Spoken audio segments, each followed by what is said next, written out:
Hello and welcome to Louise Singleton Creations. In today's video I'm going to be showing you how I used silicone oven mitts with resin to create really fabulous phone stands. Well, it doesn't have to be a phone stand, iPad stand, picture stand, book stand, coaster stand, anything you like as long as it will fit in, because these are really stable and they really do make fabulous moulds for making stands with resin. So stay tuned to see how I used these oven mitts, and if you wait until the end you'll see the lovely stands that I created with them.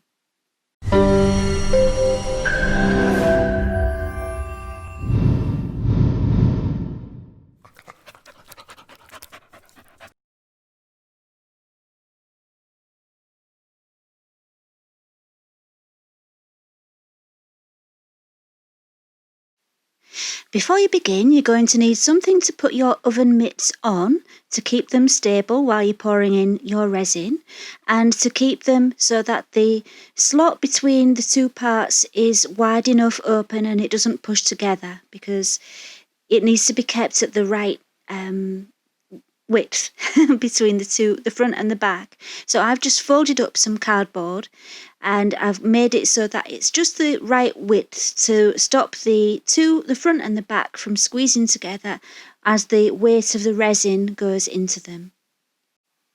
For my first stand I'm going to be using some dried flowers. I'm using some statice and some lavender, and I'm going to be using some epoxy resin, which is for deep casting. It's from Resin Pro and it's Epoxy Table, and I believe you can pour it up to 10 centimeters in depth. You must be careful when you're doing any kind of resin casting to make sure that the resin you have is suitable for the depth of whatever you're casting, because not all casting resins can be used for a deep mould like this one. Epoxy resins designed for deep castings do take a lot longer to cure. They take about 2 or 3 days, but that's a good thing because they're nice and thin, and in that 2 to 3 days any little micro bubbles that are in there get the chance to come to the top by themselves, because obviously you can't pop the bubbles with a heat gun when they're really down low, and that's why you should always use a deep casting resin. Now, as you can see, I half filled the back of one of my moulds with the epoxy resin, and I'm just putting in my dried flowers now, just arranging them all in and leaving the stalks, the stems sticking out. That's fine, I'll trim those when the resin's cured. I only half filled it, obviously, because I don't know how much volume that the flowers will take up, so you just top it up when you've got all your flowers in. I didn't seal the flowers with anything first. I know some people like to seal the flowers in case little micro bubbles come out from them, but they have been dried for a long time. I've had these flowers in a cardboard box for so long, they're completely dry, and I didn't need to spray varnish them or anything like that. I just took them straight from the box and put them into the resin. Once the flowers were all in, I topped up that section right up to the top of the dividing part in the middle, and then poured clear resin into the front part of the oven mitt. And the reason I like to just keep it clear in the front is because if you've got something like your iPad in the stand and you're looking at your iPad whilst it's in the resin stand, I can't speak, sorry, while it's in the stand, I like to be able to see through it. So that's why I didn't put anything else in that front part. I like to keep it nice and clear. Then I gently popped the bubbles with my embossing gun, and it was time to go on to the next one. It's quite important to not put too much heat on these oven mitts, because you don't want the resin to overheat and fuse to the oven mitts. It doesn't really need too much heat because, as I said before, it has 3 days to disperse by itself. All those bubbles can just come out by themselves, and you don't need to worry too much about bubbles. And whatever you do, when you've got those flowers sticking out, if you're going to do the same as me, don't use a kitchen torch. I've done that before, completely forgetting that really, I've got kindling in front of me, and those dried flowers, they just burst into flames. Yeah, I have done it. So yeah, don't use a kitchen torch. So now I'm just pouring out some separate cups of resin. I wanted to try a combination of colours in the back of the second one. It didn't really go how I wanted it to go, because one thing I sometimes forget is that if something's got 3 days to cure, which if you're putting a few different colours in there, by the time those 3 days have finished, those colours will have completely mingled together to form one solid colour. And that's what happened. So I wanted to do a layer of blue, and then I put some pink on top, and I thought it might create a nice effect as they blended together, and then some glitter on top of that. And it didn't really turn out how I expected because, like I said, it all just mingled together and made one colour. It is quite pretty, the end result, but not what I was going for. I'm sure you can come up with something far prettier, but the main thing about this video is to show you how you can make something really cool out of something that's not designed as a mould for resin. It's just a household item, and sometimes those are the best things and they create the best results, the things that aren't designed to be moulds. And so it's good, hopefully, for you to think a little bit outside the box, and next time you go on to Amazon or wherever else looking for silicone moulds, don't put silicone moulds into the search bar, just put in silicone, because the things that come up, if you look at them with fresh eyes, with a different kind of thought process, you might just think, hang on a minute, I could use that. And that's what I did. And I'm really glad I did, because these turned out to be so useful. And yeah, definitely worth a try. Okay, so after 3 days it was nicely cured, and it's time for the next layer. And before I do that, I'm just clipping off the ends of the stems with some little clippers, being careful not to break the seal between the resin and the mould. You don't want to do that, you want to be really careful. And then it's ready for the next layer.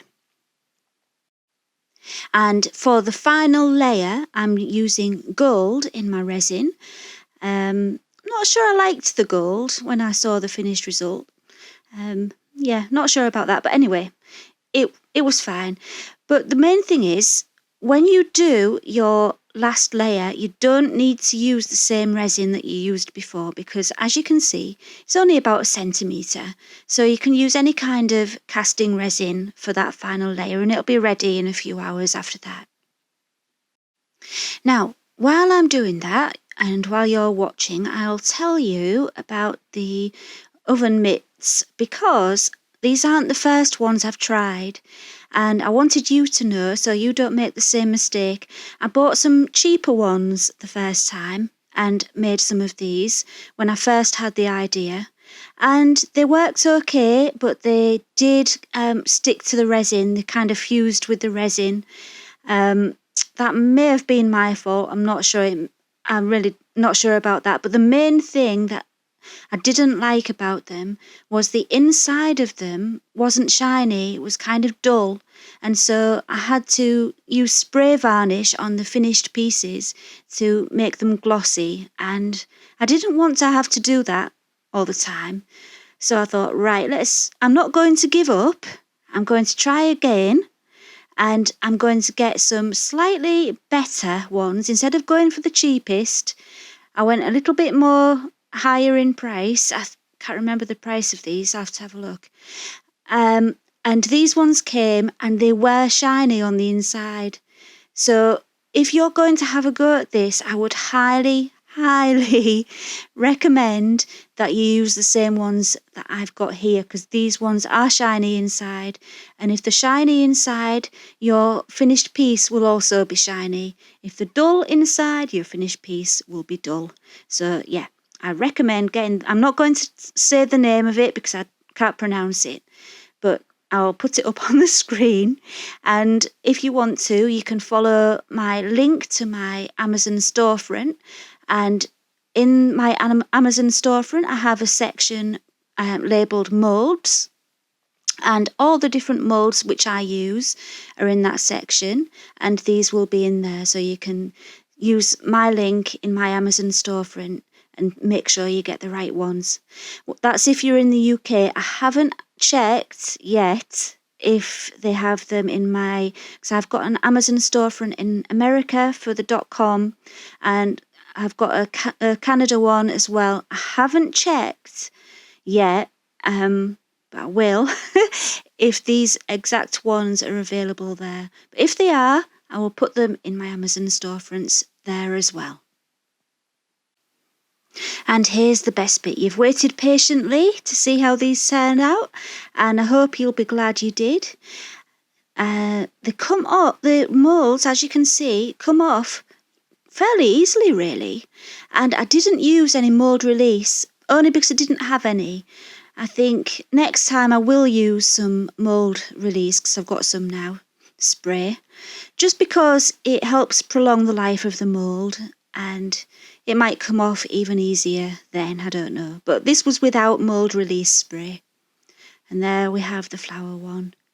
And you can see how clear it is using that deep casting resin from Resin Pro.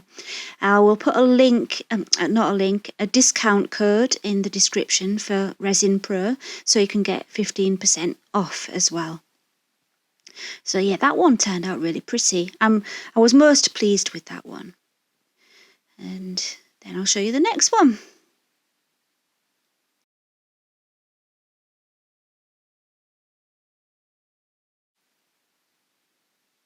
And these ones didn't fuse to the